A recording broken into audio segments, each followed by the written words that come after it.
ใจมือนี่พาเพิ่นมาซะเบิ่งหลายๆซะเอ้าจะจอยอยากได้ปิดเอาเลยให้เต็มที่เพิ่นว่านี่หักเอารถโอ้จุกงามเถอะเอานี่คุณน่ะ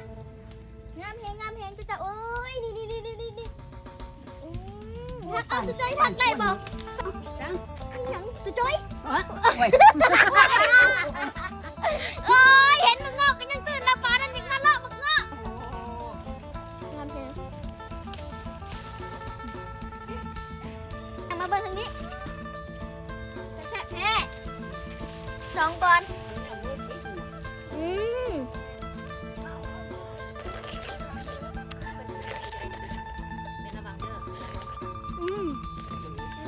ต้องเลย ว้าวจอย มาไปก่อยจับเอาลายไทยมาดิเดี๋ยวลูกเอาขอตัว ครับทำไมหมาเคาะ อาดูจะหวานเฮงนี่นะมึงไหมนวลมันแบบโคตรเลยนะ หน้าตาก็เป็นตาเสียบขนาดเลย เจ้ามาจะอ่อนแห้งก็เจ้ามากินบักงอดสดๆน้ำกันเด้อ น้ำเด้งแล้วร้อนเบิด อืม ปืนกับลูกข้างไม่ดัง นี่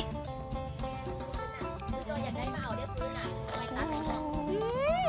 เอื้อยเพ่นเด็ดมาหาหนำบักหลายๆนี่ใส่เอื้อย อยู่บ้านดวงบุตรีเมืองไซธานีนครหลวงเวียงจันทร์เด้อทุกคนมังงอเฮานะปลอดสารพิษเดียวบ่มีสารเคมีโบได้ใส่ปุ๋ยโบได้ใส่ยาเนาะอันนี้รับประกันว่าปลอดสารเคมีอีหลี แม่น แซ่บแซ่บ หวานหอมแซ่บเจ้า ได้จักปีแล้วนี่ 25 ปีแล้วแม่ จะหา ปลูก อี ตั้ ก ง ได้ แต่ปี 2000 ขายเลยจะขายมาจักปีแล้ว ปลูกเริ่มต้นขายแม่นได้5 ปีก็เริ่มต้นขายมาได้20 ปี ผู้ใดอยากกินมาเด้อเราบอกแล้ว เปิดทุกๆวันเสาร์กับวันอาทิตย์เด้อจนกว่าจะเบิดฤดูกาลน่าจะประมาณฮอตเดือน8อยู่ เดือน8เนาะเมนเบิดฤดูกาลแม่นบ่เอ้ย แม่น ตอนนั้นแล้วที่มา เพราะว่าเพิ่นยังสุกไปเรื่อยๆต้นสุกต้นโมสุกที่นาสุกบ่พร้อมกัน วันเสาร์วันอาทิตย์เนาะบางครอบครัวอยากพาครอบครัวมาเห็นน้องอ่องแนะนำเลยมานี่เจ้าสุดยอดเลยม่วนมีความสุขอีกเนาะ ต่างพาลูกหลานมาสัมผัสกับธรรมชาติเด้อทุกคน แม่น